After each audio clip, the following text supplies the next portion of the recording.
104, There right it is, there. 100. We got 100 beginning of the weekend. This excessive heat warning that's been in effect all night. We continue warning for everybody. Easily hitting 110. Orange shaded counties in the Brazos Valley, heat index around 105 or so. Heat index around 105 or so. That's in the shade. In fact, all the counties are under a burn ban still, so limit that outdoor burning. Don't do anything illegal. Temperatures Includes the Metroplex, includes Wise County to the west, and It does continue. I mean, the First Alert Weather Team has been talking about this for weeks on end. The worst of the heat expected into the weekend, you think, and I guess when's everyone going to see relief?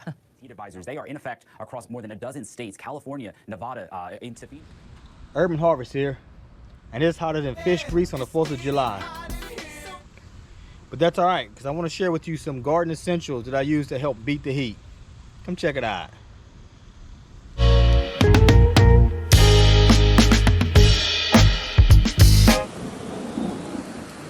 So one of the first things I want to talk about when we're talking about trying to garden in extreme temperatures and beat the heat, I want to talk about hydration.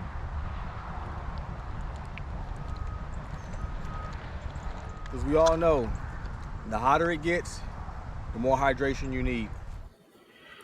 Of course, when it comes to hydration, the good old-fashioned tried and true method of just hand watering with a nozzle or with your thumb, still works in most cases. The other option you could do, as you can see here, I have a drip irrigation system. Well, an irrigation system.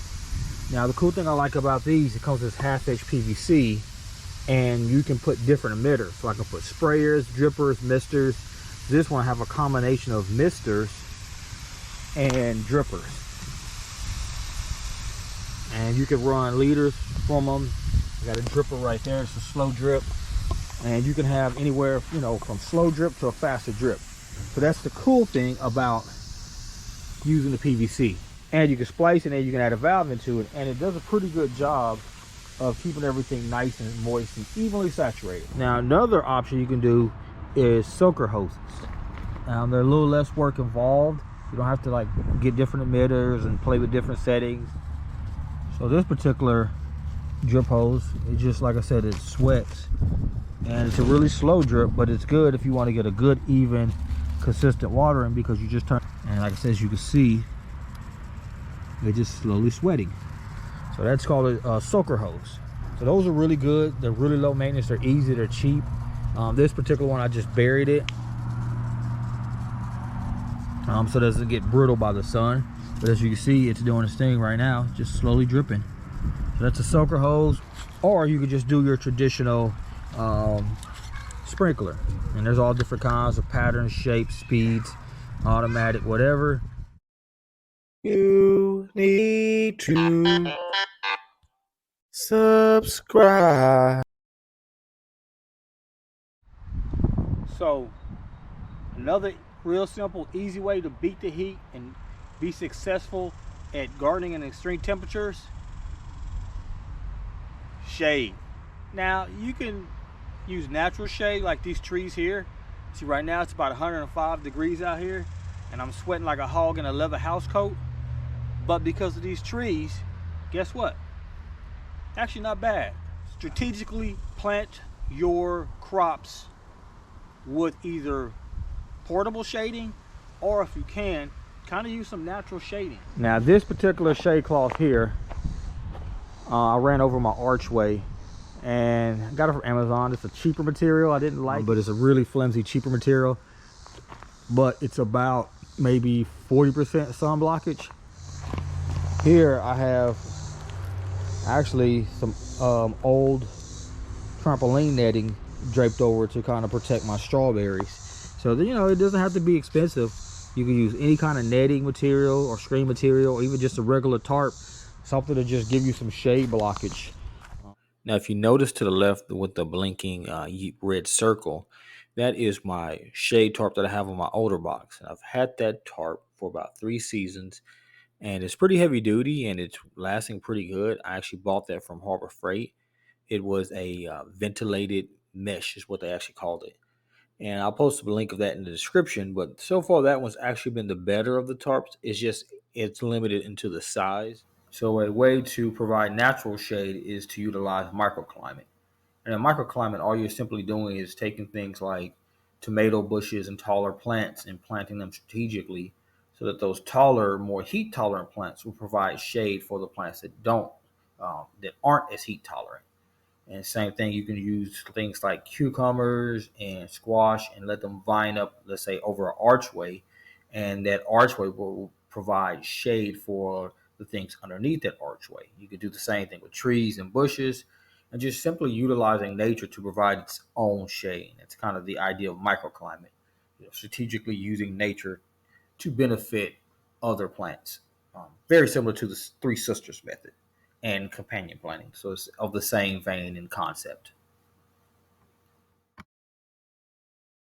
Of course, another real easy way to, kind of fight the high temperatures and be successful in gardening is the use of mulch. And you can use anything from wood chip mulch to straw mulch to pine needles and even leaves. And even in some cases, I've seen people use cardboard. But the bottom line is that mulch will act as kind of an insulating barrier to your soil and kind of lock in some of that moisture and then allow the soil to kind of have long-term access to the moisture, kind of like a slow release, as the mulch kind of acts like a sponge. If you want to be successful in gardening and it's really, really hot, you're definitely going to want to invest in mulch. And the mulch seen in this video actually was a free order that I got from Chip Drop, and they just dropped a whole heap and load of mulch, and now I have to transfer it to the backyard. So lastly, when you want to try to be successful in these extreme temperatures, you can look at the idea of growing succulents, cactuses, things like that, as they are native to the desert regions. So they're, kind of built and bred for that.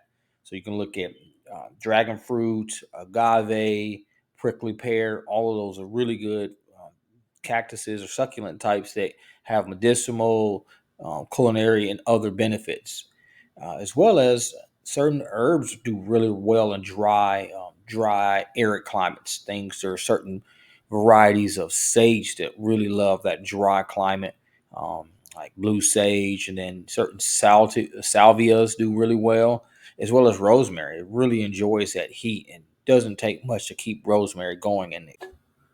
So right here, I have my Malabar spinach, and it's actually performing really, really well. So it is a heat tolerant, not necessarily drought tolerant, but a heat tolerant variety. And it appears to be just loving this summer heat.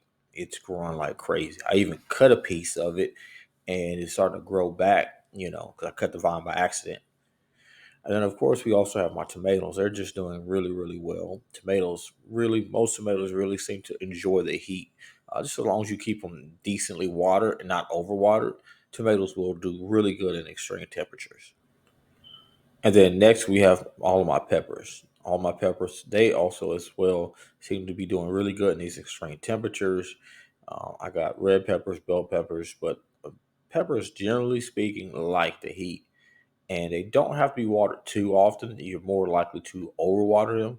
So just be mindful of that. So, in conclusion, can you grow something in extreme temperatures and desert-like climate? Absolutely. I think as long as you keep some of those tips and techniques in mind, and you make sure that you have a decent watering system and shade if necessary, and sometimes if you just grow the right plants, the native plants, sometimes all that is a mute point.